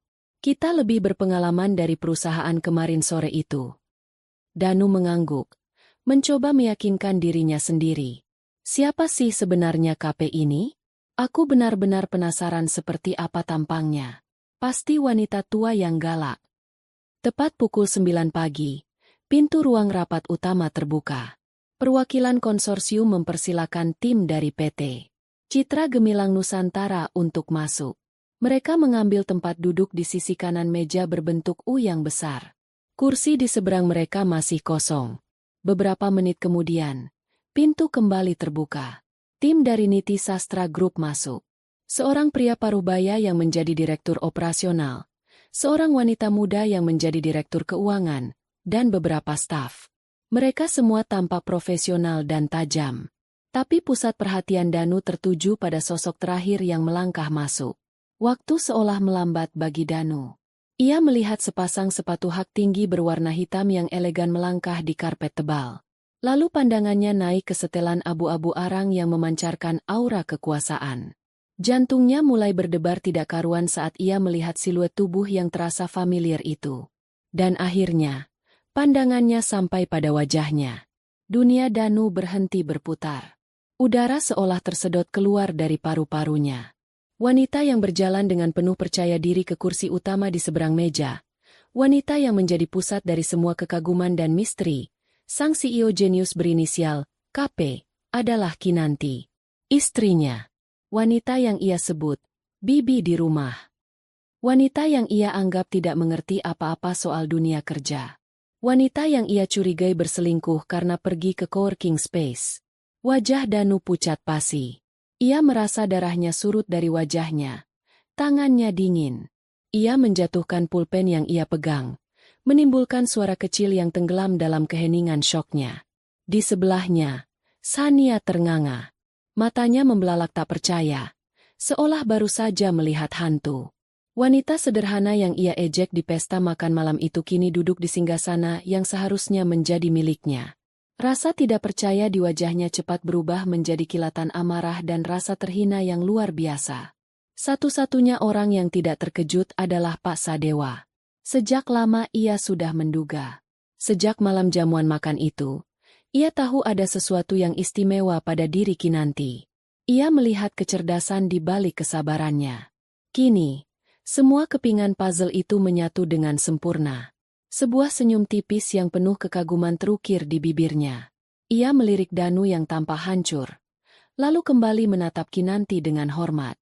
Kinanti sepenuhnya sadar akan efek kehadirannya. Saat ia berjalan menuju kursinya, tatapannya menyapu seluruh ruangan, dan sempat bertemu dengan mata Danu yang kosong selama sepersekian detik. Di matanya tidak ada dendam, tidak ada kemenangan. Yang ada hanya ketenangan seorang profesional yang datang untuk bekerja. Dan ketenangan itulah yang terasa paling menghancurkan bagi Danu. Pimpinan konsorsium mengetuk meja dengan pulpennya. Baik, terima kasih atas kehadiran tim dari PT Citra Gemilang Nusantara dan PT Niti Sastra Group. Sebelum kita memulai presentasi, mari kita mulai dengan perkenalan singkat dari masing-masing pimpinan tim. Dari Niti Sastra, kami persilakan, Ibu Direktur. Semua mata tertuju pada Kinanti. Ia berdiri dengan anggun, gerakannya penuh keyakinan. Ia menatap lurus ke arah pimpinan konsorsium. Namun ia tahu tatapan suaminya yang hancur dan tatapan Sania yang penuh kebencian tertuju padanya. Ia tersenyum tipis, senyum seorang pemenang. Terima kasih. Selamat pagi. Suaranya terdengar jelas dan mantap, memenuhi seluruh ruangan. Nama saya Kinanti Prameswari, Chief Executive Officer dari Niti Sastra Group. Sebuah kehormatan bagi kami untuk berada di sini hari ini. Nama itu, namanya yang diucapkan dengan jabatan setinggi itu, di panggung sebesar ini, adalah gema dari palu hakim yang baru saja mengetuk, menyatakan akhir dari dunia Danu Wibisono. Pertunjukan telah berakhir. Dan tirai baru saja terbuka untuk babak baru kehidupan Kinanti. Nama, Kinanti Prameswari, yang diucapkan dengan lantang di ruang rapat itu memiliki efek seperti sebuah ledakan bom sunyi. Getarannya tidak merusak gedung, tetapi menghancurkan realitas Danurdara Wibisono hingga menjadi debu. Untuk beberapa detik pertama, ia tidak bisa bergerak. Otaknya menolak untuk memproses informasi visual yang ditangkap matanya. Wanita yang berdiri dengan penuh wibawa di seberang meja itu adalah istrinya, tetapi pada saat yang sama, ia adalah orang yang benar-benar asing. Presentasi pun dimulai, dan pertunjukan horor bagi Danu baru saja mencapai puncaknya. Tim Niti Sastra Group maju lebih dulu. Kinanti tidak banyak bicara di awal. Ia mempersilakan Direktur Operasional dan Keuangannya untuk memaparkan detail teknis dan finansial. Timnya bekerja seperti orkestra yang padu. Setiap orang adalah maestro di bidangnya. Mereka menyajikan data yang solid, strategi yang inovatif, dan analisis risiko yang mendalam. Kemudian, tibalah giliran Kinanti untuk berbicara. Ia maju ke depan podium, Bukan untuk memaparkan angka, melainkan untuk menjual sebuah visi. Ia berbicara tentang bagaimana proyek ini bukan sekadar tumpukan beton dan kabel fiber optik, melainkan tentang membangun sebuah ekosistem digital yang akan memberdayakan jutaan rakyat Indonesia. Ia berbicara dengan kefasihan seorang orator ulung, matanya menyiratkan keyakinan yang tulus. Ia tidak hanya menguasai panggung, ia memilikinya. Para anggota konsorsium yang tadinya duduk dengan wajah datar, kini mencondongkan tubuh ke depan, mendengarkan dengan saksama, beberapa bahkan mengangguk-angguk setuju. Setelah Kinanti selesai, tepuk tangan terdengar di ruangan itu. Bukan tepuk tangan formalitas, melainkan tepuk tangan tulus yang penuh kekaguman. Kini giliran tim PT Citra Gemilang Nusantara. Itu adalah sebuah malapetaka. Danu, yang seharusnya memimpin presentasi, tampak seperti orang linglung. Ia maju ke depan dengan langkah gontai, matanya kosong. Saat ia membuka mulutnya, kata-kata yang keluar terbata-bata. Ia kehilangan alur pikirannya. Data-data penting yang sudah ia hafal di luar kepala tiba-tiba lenyap dari ingatannya. Ia menatap Kinanti sekilas, dan yang ia lihat bukanlah istrinya, melainkan seorang raksasa bisnis yang siap melahapnya. Melihat Danu goyah, Sania mencoba mengambil alih. Namun, gayanya yang agresif dan terlalu fokus pada keuntungan finansial terasa dangkal dan dingin dibandingkan dengan presentasi Kinanti yang humanis dan visioner. Tim mereka tampak panik dan tidak terkoordinasi. Pak Sadewa berusaha menyelamatkan situasi dengan menjawab beberapa pertanyaan teknis, tetapi kerusakan sudah terjadi. Presentasi mereka terasa seperti pertunjukan sirkus yang kacau balau setelah sebuah pertunjukan balet yang anggun. Dewan konsorsium bahkan tidak perlu waktu lama untuk berdiskusi. Setelah tim Danu selesai, mereka hanya berbisik-bisik selama beberapa menit. Kemudian, pimpinan konsorsium berdiri. Terima kasih kepada kedua tim atas presentasinya. Setelah mempertimbangkan dengan saksama, kami telah mencapai keputusan. Dengan bangga kami mengumumkan bahwa proyek pengembangan sistem teknologi terpadu ini secara resmi kami berikan kepada PT Niti Sastra Group. Dunia Danu benar-benar berakhir saat itu juga. Ia melihat tim Kinanti saling menjabat tangan dan tersenyum profesional. Kinanti sendiri hanya mengangguk hormat kepada Dewan Konsorsium, menerima kemenangan besarnya dengan ketenangan yang luar biasa. Ketenangan itulah yang paling menyakiti Danu. Ia berharap melihat ekspresi kemenangan yang congkak, ejekan, atau apapun. Tapi yang ia dapatkan hanyalah sikap profesional yang dingin, seolah ia dan perusahaannya hanyalah sebuah titik kecil dalam perjalanan besar Kinanti. Satu persatu orang mulai meninggalkan ruangan. Danu masih terpaku di kursinya, tidak sanggup bergerak. Pak Sadewa menepuk pundaknya. Ayo, Danu, tidak ada lagi yang bisa kita lakukan di sini. Katanya dengan suara pelan, ada nada kasihan di dalamnya. Sania, di sisi lain, menatap Danu dengan tatapan jijik. Ini semua gara-gara kamu. Kenapa kamu jadi payah begitu di depan? Bisiknya tajam sebelum pergi begitu saja, meninggalkannya sendirian. Danu akhirnya tersadar. Ia harus bicara dengan Kinanti. Ia harus mendapatkan penjelasan. Dengan langkah panik, ia berlari keluar ruangan, menyusul Kinanti yang sedang berjalan menuju lift bersama timnya. Kinanti, tunggu, teriaknya, membuat beberapa orang di lobi menoleh. Kinanti berhenti. Ia berbalik dan berkata pada timnya, kalian duluan saja ke mobil.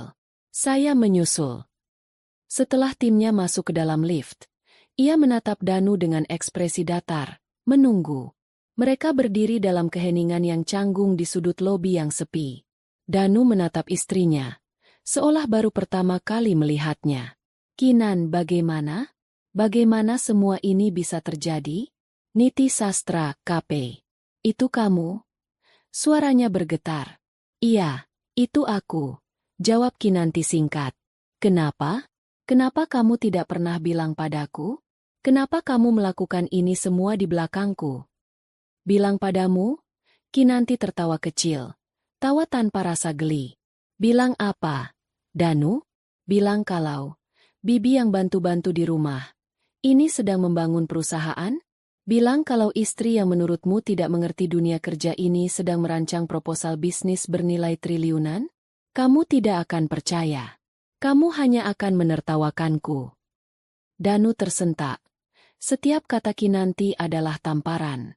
Jadi ini semua balas dendam? Kamu melakukan semua ini hanya untuk mempermalukanku? Tanyanya dengan putus asa. Kinanti menggeleng pelan. Awalnya, mungkin iya. Rasa sakit hatiku adalah bahan bakar pertamaku. Tapi di tengah jalan, aku sadar ini bukan lagi tentangmu. Ini tentangku. Ini tentang mengambil kembali hidupku yang pernah aku buang demi orang yang salah. Penghinaanmu malam itu bukanlah alasan kesuksesanku.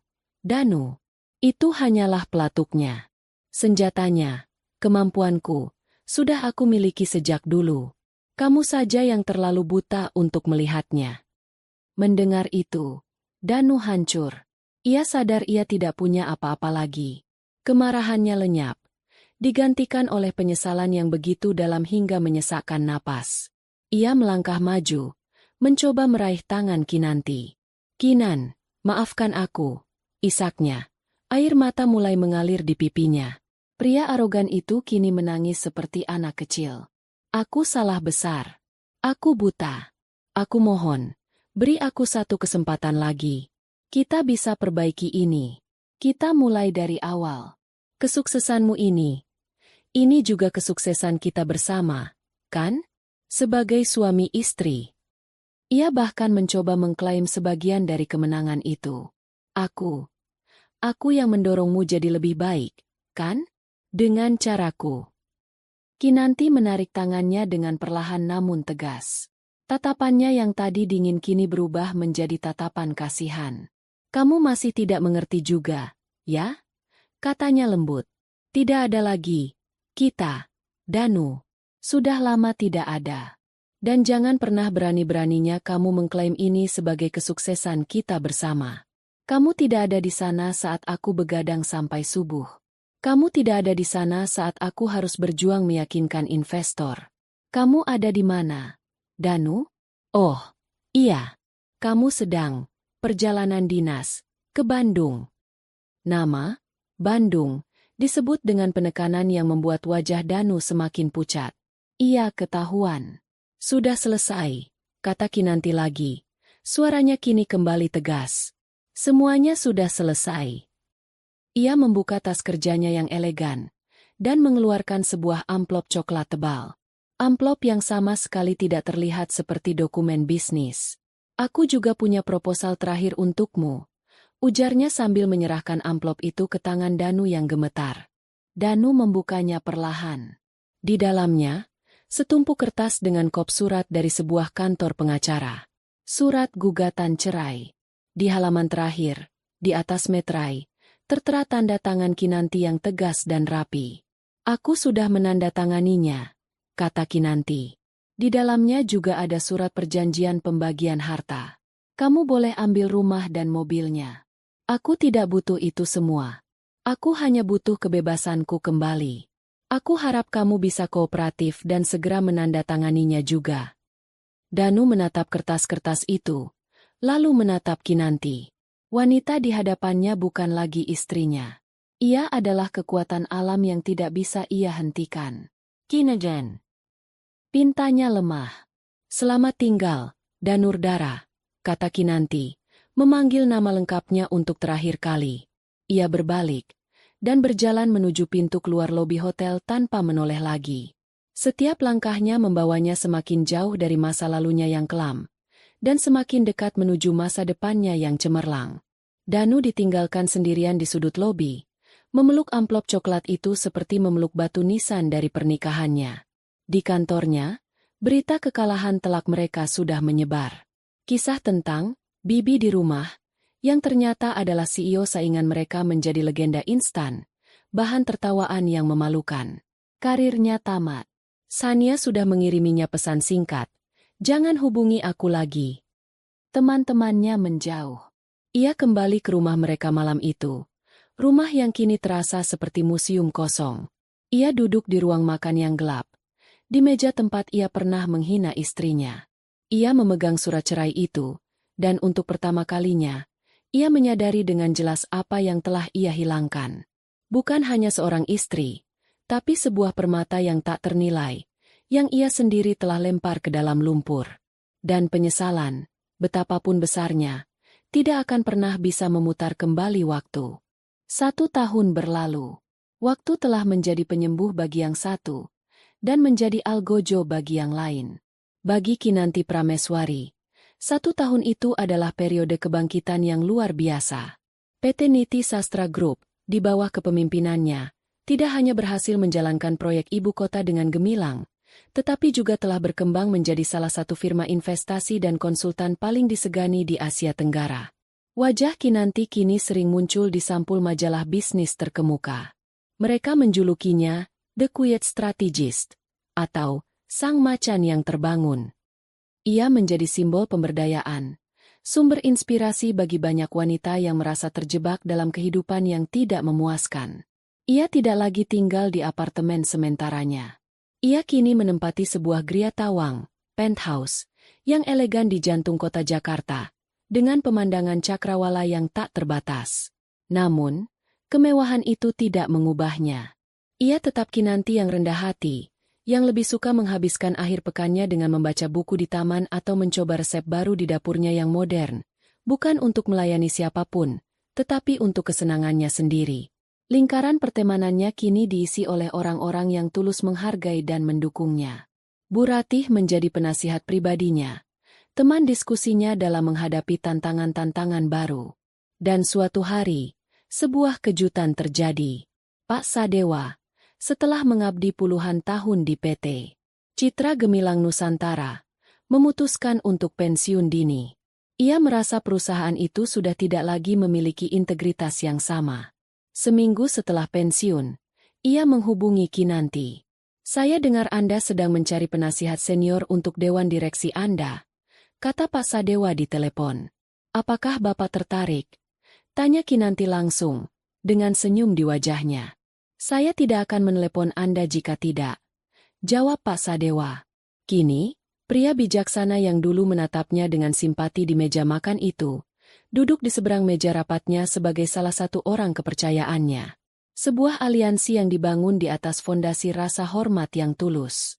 "Saya selalu tahu Anda punya potensi luar biasa sejak malam itu, Kinan," kata Pak Sadewa suatu hari.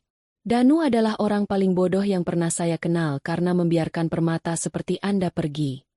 Di sisi lain kota, kehidupan Danurdara Wibisono berjalan ke arah yang berlawanan. Setelah dipermalukan habis-habisan, ia dipaksa untuk mengundurkan diri dari pekerjaannya. Namanya sudah tercemar di industri. Tidak ada perusahaan besar yang mau merekrutnya. Ia harus menjual rumah dan mobil mewah mereka untuk menutupi gaya hidupnya yang tidak lagi bisa ia pertahankan. Ia kini tinggal sendirian di sebuah apartemen sewaan yang sempit di pinggiran kota. Ia bekerja sebagai tenaga pemasaran di sebuah perusahaan kecil dengan gaji yang jauh di bawah standar hidupnya dulu. Pria yang dulu selalu tampil necis dengan setelan mahal, kini lebih sering terlihat kuyu dengan kemeja yang sedikit lusuh. Ia kehilangan segalanya. Karir, status, kekayaan, dan yang terpenting, keluarga. Sania telah lama menghilang. Kabarnya sudah menemukan mangsa baru yang lebih menjanjikan. Teman-temannya yang dulu selalu memujinya, kini bahkan tidak membalas pesannya. Ia hidup dalam sepi, ditemani oleh satu hal yang selalu setia, penyesalan. Suatu sore, takdir mempertemukan mereka untuk sesaat. Kinanti sedang duduk di sebuah kafe bandara, menunggu penerbangan untuk perjalanan bisnis ke Tokyo. Ia tampak bersinar, mengenakan mantel kasmir yang simpel namun mahal, sedang tertawa kecil saat berbicara di telepon dengan salah satu direkturnya. Dari kejauhan, di dekat gerai makanan cepat saji, Danu melihatnya. Ia baru saja tiba dari perjalanan sales keluar kota yang melelahkan. Ia melihat Kinanti, dan dunia di sekelilingnya seolah memudar. Wanita itu tampak begitu bahagia, begitu berkuasa, begitu jauh dari jangkauannya. Ia terlihat seperti bintang di langit, sementara dirinya hanyalah kerikil di tanah. Ada dorongan sesaat di dalam dirinya untuk menghampiri, untuk sekadar menyapa, untuk mengatakan sesuatu. Tapi apa? Minta maaf lagi? Mengatakan bahwa ia menyesal? Semua kata-kata itu terasa murah dan tidak ada artinya. Ia melihat dunia Kinanti yang baru, dunia yang penuh dengan kesuksesan dan kebahagiaan, dan ia sadar betul, tidak ada lagi tempat untuknya di sana, bahkan sebagai penonton sekalipun. Dengan hati yang berat, ia berbalik dan berjalan ke arah yang berlawanan, menghilang di tengah keramaian. Malam itu, setelah menyelesaikan semua pekerjaannya, Kinanti berdiri di balkon Gria Tawangnya. Angin malam membelai wajahnya. Gemerlap lampu kota Jakarta terhampar di bawahnya seperti lautan bintang. Ia tidak lagi memikirkan Danu. Pria itu hanyalah sebuah bab dalam buku kehidupannya yang sudah lama ia tutup. Ia tidak membencinya.